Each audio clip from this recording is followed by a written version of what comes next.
Assalamualaikum warahmatullahi wabarakatuh.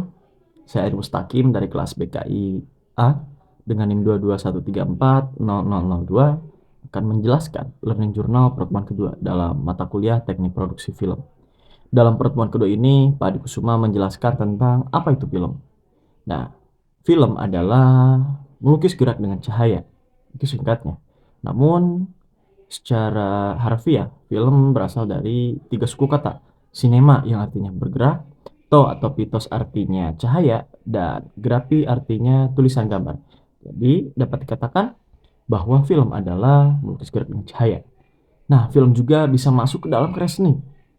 Artinya, di dalam film tersebut banyak unsur-unsur seni, seperti unsur seni rupa, seni musik, seni teater, dan juga seni-seni lainnya. Bahkan novel dan pantomim pun bisa dapat diaplikasikan dalam film tersebut. Yang kedua, jenis-jenis film. Nah, film itu terdiri dari berapa ya? Ada 4. Yang pertama, film cerita, yaitu film fiksi yang memang mengisahkan cerita yang eh, bisa dikatakan fiksi atau hayalan, tapi berdasarkan kisah nyata juga. Namun seringkali dirubah ceritanya agar lebih menarik lagi. Yang kedua, film berita yang memang uh, yang film merekam kejadian nyata yang sedang terjadi dalam suatu peristiwa. Yang ketiga, ada film dokumenter di mana film yang mendokumentasikan kenyataan yang tentunya dasar-dasarnya adalah sebuah fakta dan data sesuai dengan kejadian yang ada dan tanpa interpretasi yang berlebihan di dalamnya. Selanjutnya, apa sih film dokumenter itu? Sebetulnya sudah saya jelaskan singkat barusan. Namun, film dokumenter itu bertujuan untuk menampilkan atau mempresentasikan fakta atau kenyataan yang ada.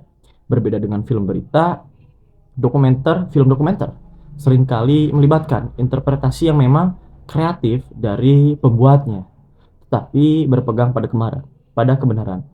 Ibarat kata dia tuh seperti pelengkap bumbunya lah gitu. Jadi supaya lebih menarik, namun memang sesuai dengan aslinya gitu. Selanjutnya, bagaimana sih sejarah film dokumenter khususnya terjadi gitu. Nah, tahun 1872, Leland Stanford bersama Edward Muybridge mencoba merekam gerakan kuda menggunakan kamera fotografi sebanyak 12 kamera. Namun gagal. Dan akhirnya pada tahun 1888, Louis Le Friends menciptakan film pertama berjudul Runway Garden Scene. Film itu masih bisa kita lihat di YouTube dan juga bisa diakses oleh semua orang. Nah, pada tahun 1895, Lumiere bersaudara memperkenalkan proyektor film pertama yang memutar film-film dokumenter di banyak tempat.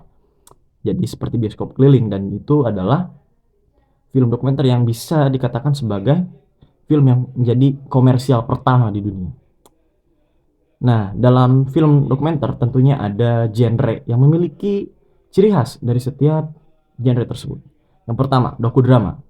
Dokudrama itu memadukan fakta dengan sedikit dramatisasi, namun sesuai dengan keadaan atau kenyataannya gitu. Yang kedua, semi dokumenter yang memang rekamannya nyata namun diperbarui dengan adegan buatan. Ketiga, film faktual, menyajikan fakta murni tanpa modifikasi seperti berita lah gitu. Terus film etnografik yang merekam kehidupan budaya atau suku-suku yang unik seperti suku Baduy, suku Batak, suku Sunda, bahkan suku yang lain bisa. Nah, film propaganda ini berbahaya karena terlalu berpengaruh kepada opini publik itu.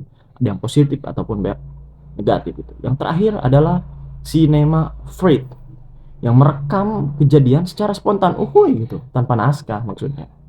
Jadi ya mengalir aja gitu seperti air. Itu bisa dibuat juga sebagai film. Terus ada langkah membuat film dokumenter. Nah, proses pembuatan film dokumenter itu ada 3 lah. Praproduksi, praproduksi, produksi, pasca produksi. Nah, praproduksi ini menjelaskan tentang topik-topik bagaimana film itu harus dibuat, dan juga itu adalah tantangan yang paling berat, praproduksi. Nah, lalu ke produksi itu proses pengambilan gambar atau suara gitu ya, gampang lah, tinggal ngerekam jepret gitu. Nah, yang terakhir pasca produksinya nih yang susah sekali gitu, karena sesuai dengan mood gitu kan, dimana banyak film-film terkenal itu proses editingnya cukup lama daripada proses syutingnya gitu. Namun perlu kita ketahui bahwa semua film itu terjadi dan dibuat bukan karena hanya sebatas ingin banyak penonton. Ada beberapa aspek yang harus dilihat atau ditinjau dari mengapa film itu harus diperhatikan dengan baik-baik. Pertama, unsur visual. Unsur visual itu bisa menjadi salah satu aspek yang sangat krusial di dalam pembuatan film. Entah itu latarnya, aktornya, ataupun penataan kameranya harus seperti apa gitu. Jadi harus menarik gitu visualnya. Dan juga yang kedua adalah verbalnya atau pengucapan kata-katanya gitu.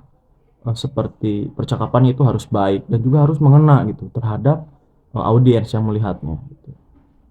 Nah, terus dalam pembuatan film juga kita harus memperhatikan apa-apa aspek-aspek apa saja yang harus dikuatkan dalam sebuah film gitu. Entah itu pencahayaannya, lokasinya, penataan dan sebagainya. Intinya aspek-aspek yang harus ada di dalam film itu kita buat menarik mungkin gitu. Jadi audiens yang melihat tidak monoton dan juga tidak tidur gitu kalau di bioskop karena banyak yang tidur gitu. Nah, diktum dalam film dokumenter. Keberhasilan film dokumenter bergantung pada daya tarik objek yang didokumentasikan. Semakin unik objeknya, semakin menarik bagi penonton. Selain itu, kreativitas itu adalah yang utama. Entah itu dari tim produksi, sutradara, dan juga kameramen. Itu sangat menentukan kualitas akhir. Jadi, film yang baik adalah film yang diciptakan oleh ide atau gagasan yang memang senatural mungkin tanpa pengaruh dari orang lain gitu dan berbeda dari sebelumnya. Jadi itulah film. Terima kasih. Saya Mustaqim. Assalamualaikum warahmatullahi wabarakatuh.